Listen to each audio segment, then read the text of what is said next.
Go. Good morning, Pastor. I was asked to talk about a favorite sermon, but the years been with you, you always tell us that there shouldn't be a favorite sermon. There should always be the Word. You were blessed by the Word. So over the years, I have learned not to look for a favorite sermon, but to always say, hey, I'm blessed by the Word. You taught us that every person that stands up and reads your Word or preach your Word, that she should tell us something that we can use, and that we should look in it and explore it and listen to the words of God.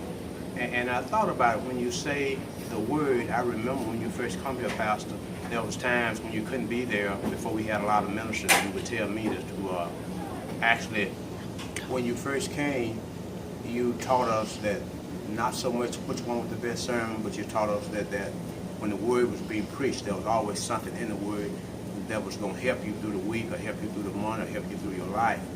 But you also taught us that any person teaching the Word, as long as they teach the Bible with the Word. I remember when you first got here that you would tell me sometime when you couldn't be there to read a scripture. You would call me and say, I'm not going to be here, but when the Bible said, you would give me a scripture, give me the book, give me the chapter you want me to read, and you would say, just read the Word, but read it boldly. And then I would say, what else you want me to say? He said, just read the Word.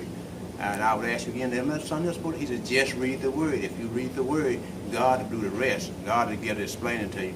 And so I always learned that the Word is the most important thing. Read our Word, understand our Word, because it's from God. But if you ask me my favorite sermon, or one of the sermons I really like you preached one, I believe the second sermon you preached when you got here, and it was, whose report are you going to believe?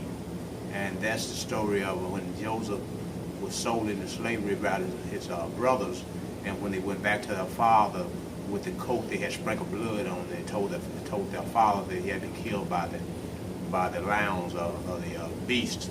So that you talked about who we believe, and that sermon always stuck to me because. But you told me the way we find out who to believe is just read the Word. If we read the Word, we will know who to believe.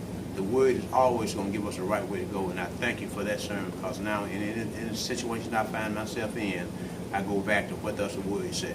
I go to what the Word say, and I try to get that understanding of the Word. And I thank you for that. Thank you for 24 years of preaching, Pastor, and thank you for 20 years of being a Sister Baptist Church.